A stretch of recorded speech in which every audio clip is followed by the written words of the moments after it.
welcome everyone to AARP Wyoming's 2026 Video Voter Guide Series. I'm Tom Laycock with AARP Wyoming, and today we're joined by Marcia Neumiller, who's running for the Wyoming Legislature in Senate District 27, located in Natrona County.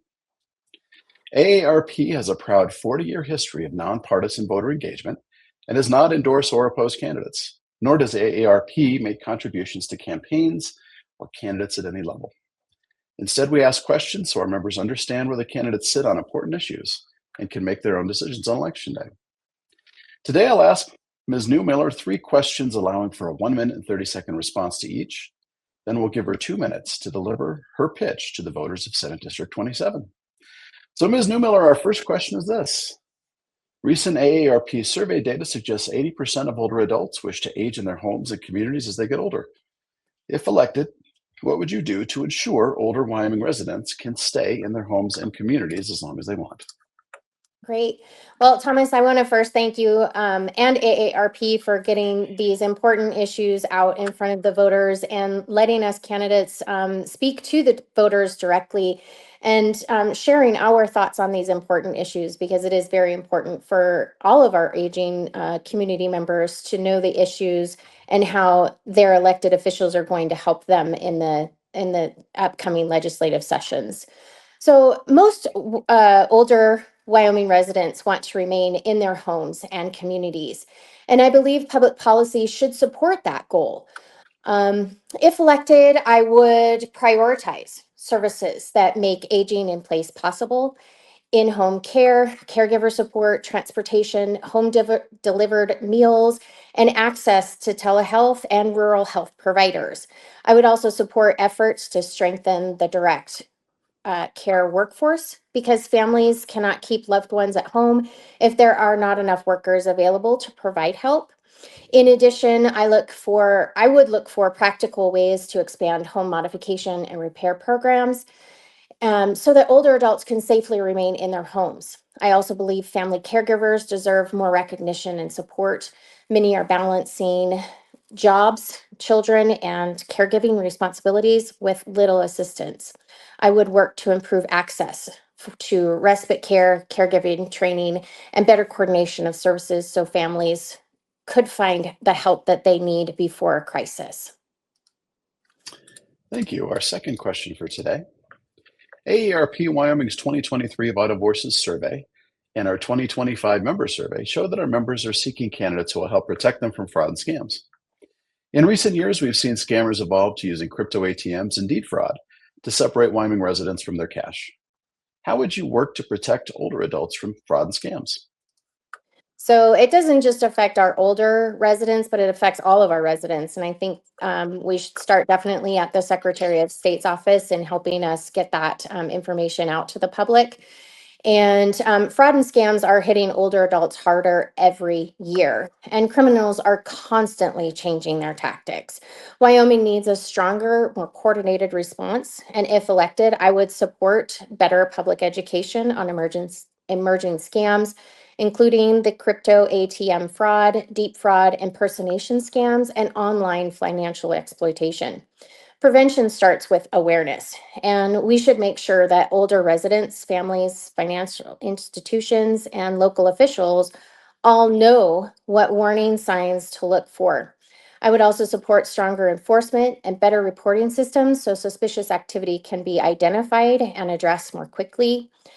That includes working with local law enforcement, the county clerks, financial institutions, the Secretary of State, and community organizations to improve information sharing and response. On deep fraud, I would support safeguards that alert property owners to suspicious filings and help prevent title theft. And protecting older adults from fraud is not just a consumer issue, it is a public safety issue, and it deserves some serious attention. Well, thank you. Our third and final question today. We know Wyoming residents are concerned about rising property taxes. While property taxes can be burdensome for some, they also fund critical state and local services. These services can include local transportation, home-delivered meals, and home health services that keep older adults aging in place. If elected, how would you balance the need for relief with ensuring critical services are in place? Great, good question. So property tax relief is a very important issue for everyone in our state, but especially some of our older folks and income striving individuals. Those that are living on fixed incomes and the older residents, but we also have to be honest that property taxes help fund the services that people rely on every day in our communities. If elected, I would support targeted, responsible relief that helps those that are most burdened by rising taxes without undermining the local services that allow people to live independently. That could include relief focused on seniors, disabled homeowners, and lower and middle income residents, rather than broad approaches that create more major gaps in our funding and services. I would also want any tax relief proposal to be evaluated alongside its impact on essential services in our communities, like our transportation, home delivered meals, those of emergency responses, the public health, and home and community based services. We should not solve one problem by creating another. The right approach is a balanced one. Meaningful relief for taxpayers, especially those at most risk of being priced out of their homes, while preserving the critical services that support aging in place and strong local communities. Well, thank you for taking the time to answer our questions today. Now let's give you 2 minutes to explain to the voters of House District 27 why you think you're the person for the job. Sure, and I appreciate that. Again, Thomas, I want to thank AARP for doing this voter and informational setup for us all and all of us candidates. I'm asking for the voters' vote on August 18th because Wyoming cannot afford on-the-job training in the Senate.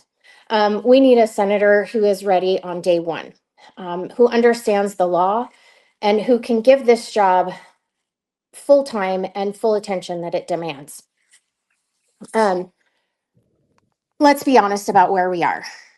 Wyoming is already facing a physician shortage.